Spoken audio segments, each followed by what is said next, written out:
Hi there, it's Watchin, your favorite executive next door and the founder and CEO of I Choose the Ladder, a career development agency that helps large corporations retain and develop their high-performing Black female talent through professional development workshops, curated events, and digital resources, and I want to welcome you to my channel.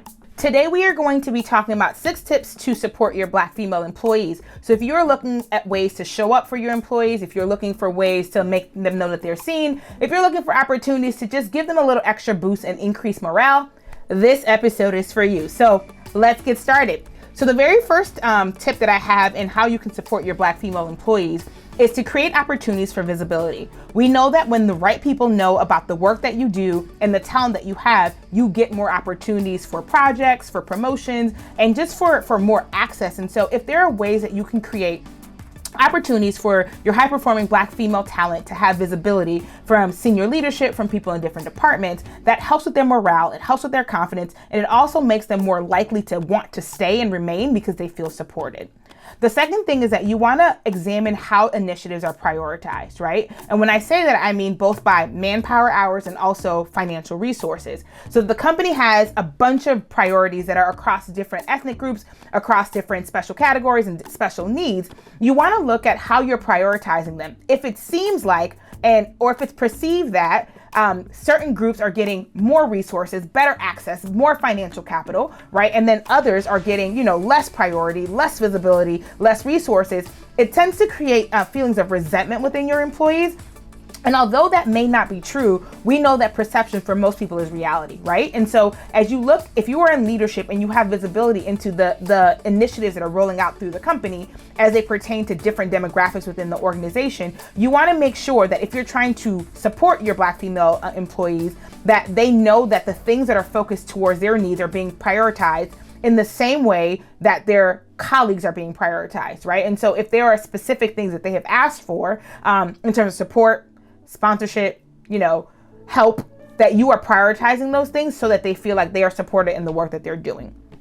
The third tip is to ensure that the voices that are valued and rewarded are not all the same, right? So we know that we talk about groupthink, group mentality, preaching to the choir and all of those things. And there are people who may be a little quieter on your team, who may be dealing with something that's different than what it is that the rest of your team is dealing with. But if you do not have a space where those voices can be heard, a lot of times what happens is people stuff things down, they suppress things, and when they get to a certain tipping point, they decide to look elsewhere. And it may have nothing to do with how much they love the actual work that they're doing, but if they feel like their voice doesn't matter, is not invited into the conversation, is not welcome to being heard, there's a limited amount of time where people will work through that, right? And a couple of things can happen. They could blow up and have, an uncomfortable situation at work, right? Or they could just decide to leave.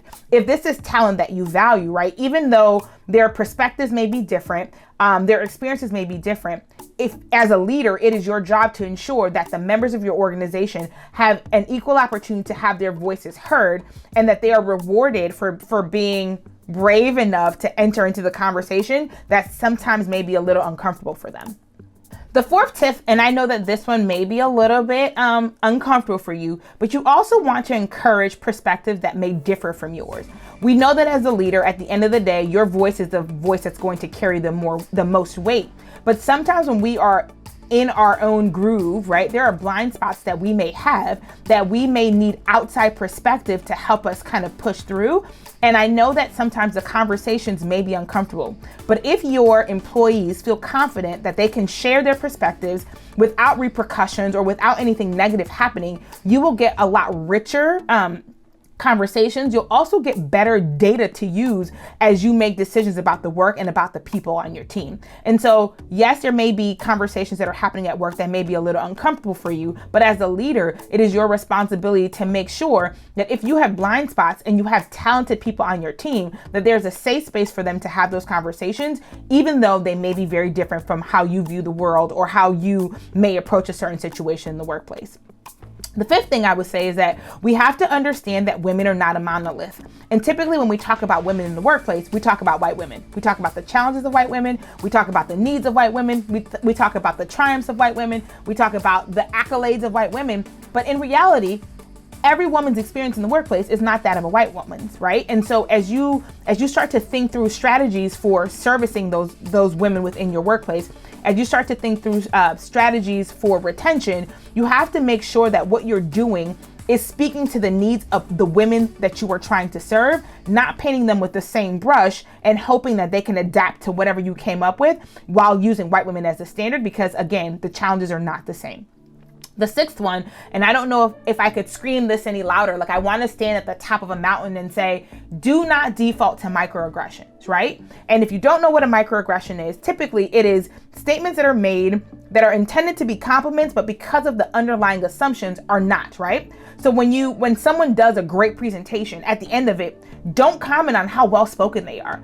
If someone is sitting in a seat where you are, right, it should not be surprised that they can speak well, right? Or that they carry themselves well, or that they have executive presence, right? And so even though there are things within the workplace that are complimentary, make sure that what you're saying does not have an underlying assumption of lack or of being unable to do something because of someone's gender, someone's race, someone's nationality, right? So as you communicate with people, try not to default to microaggressions, because that's one of the ways that causes your employees to check out. And then I would say the last thing is examine the resources and budgets that you allocate to your ERGs as it relates to how you expect them to succeed and make impact within your organization.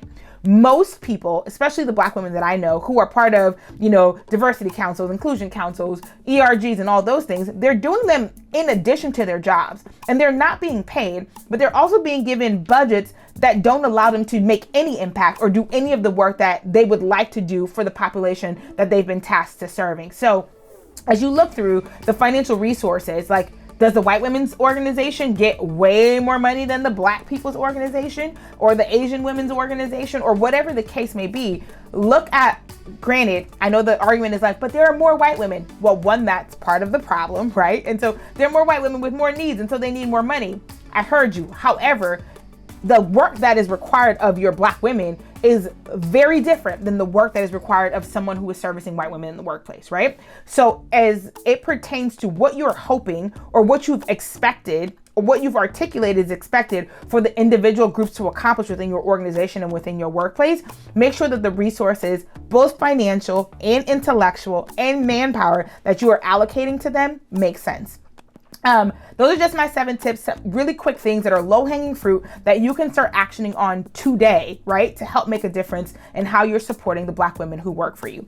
As always, if you want to keep the conversation going, you can connect with me on Instagram at ICUWatchin or on LinkedIn at WatchinYanu. And until next time, thank you for watching. Bye.